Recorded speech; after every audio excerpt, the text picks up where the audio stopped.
So we are having a brake light on, and the emergency, as you can see, the e-brake is all the way down, so that is not a problem. I will show you what the issue is. So basically the reason you're getting this light on is because you have a faulty ground cable. If you take this car to the shop, the mechanics are gonna recommend that you change the whole harness cable, and as you can imagine, that's gonna cost you a lot. Now what you can do is take this ground connection right here, the one that you are seeing right here. You can take this connection, cut it, and then you're gonna clean each individual cable, put a new connection, crimp it down and put it back. That most likely will solve the issue, but I have an easier solution for you. Let me just make a parenthesis right here and tell you that this light might be on for different reasons. This is one of the reasons that the light might be on, but if this does not solve your problem, then you might have to look for something else. Again, although this is the most common reason for that brake light on, is not the only reason. Another thing that you should check is your brake fluid level. It should be full. Okay, so now for the easy solution, you're gonna locate your brake system, and then you will see this sensor right here, and this sensor only have two cables, and we're gonna be looking for the cable that is black and white. That's the cable that we are gonna be tapping on it. And what we're gonna be doing is we're gonna connect that cable, we're gonna jump it to the chassis of the car. Any good ground that you have on the car, we're gonna make a connection. I'm gonna be using this bolt for my ground connection, and let's see if that works. Right here, I have basically all the tools that you will need to complete this project. As you can see, I have a stripper cable, a clamp, these two connections. This is what I'm gonna be using to jump the two cables together. This is basically some metal inside with a groove where the cable will go in, and then you just clamp it and it will secure the cables. It will make a good fit, a good connection. You will need a number 10, of course, it got to be a number 10. I'm gonna use some sandpaper to clean the connections, the ground, and make sure to the chassis, the nut to the chassis, and make sure we have a solid ground connection. I'm gonna need some cable, and this is that blue thing that I'm gonna be using. That's the part number, and this is the name. Hope you can see it clear right there. I'm using a small camera right now, so I cannot properly see what you're seeing. So let's begin. All the way from that sensor all the way up here. So instead of fighting the cable down here to make the connection, I'm gonna go ahead and do it from here. So I'm just have to clean this cover tape and find the black and yellow wire.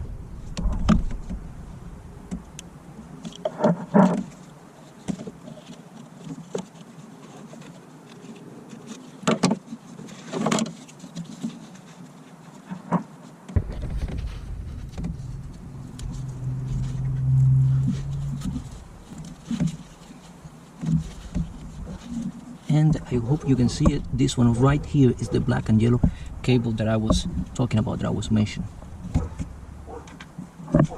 I'm just gonna get some of my cables, the one that I'm gonna be using to extend this ground connection.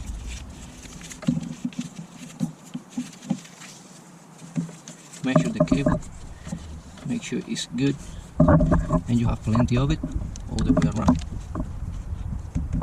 As you can see, I have plenty cable.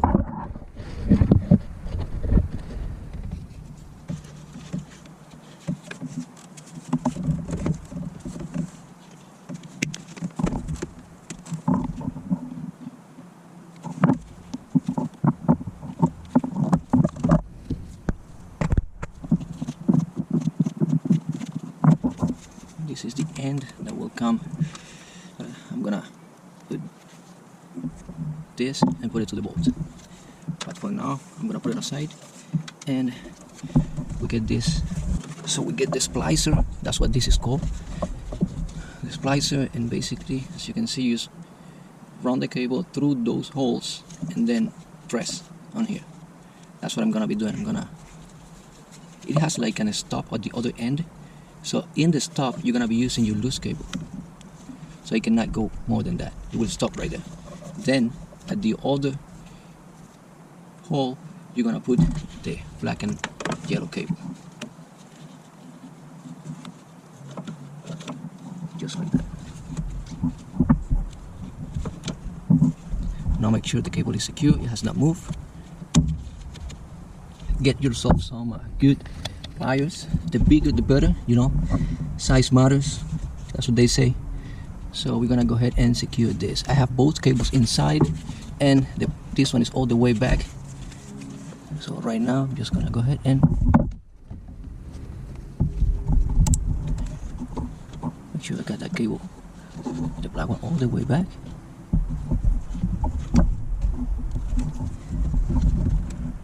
There we go.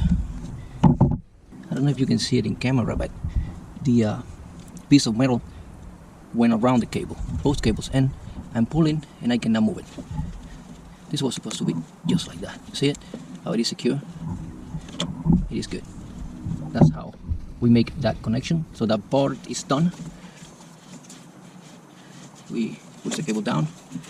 Let's do the other one.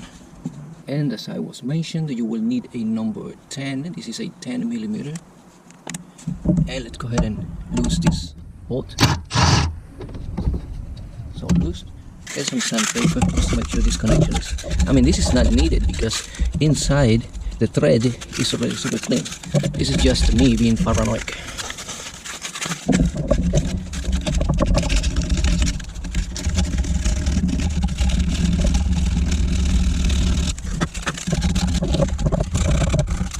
Now let's go and make the connection.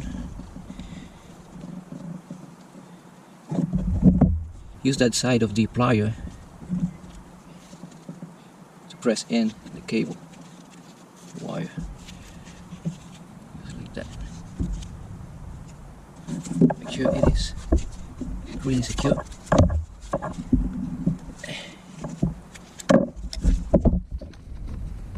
And it is more than secure. Time to put this back. Just like that.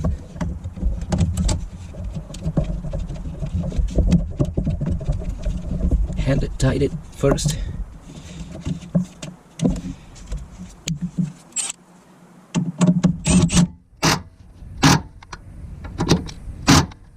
And that's it. That's going nowhere. And right now I'm just gonna make this look good. Tuck that wire down so it's not visible. It's clean, secure. Place that sponge back, that foam, and that's it. If we did everything correctly, and in fact we were having a ground fault, then that problem most likely just went away. Let's see. Switch. We open it. Let's see if the light goes away or what happened.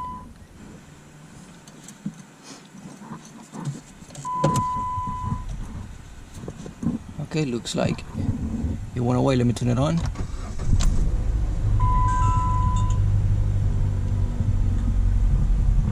No more light. Well, at least that one. I still have a couple more to fix, including the low tire, change engine oil. Bunch of things going on with this car. Bunch of things. But as you can see, that light just went away. Let me put it in reversed. D. Back to parking. Good job.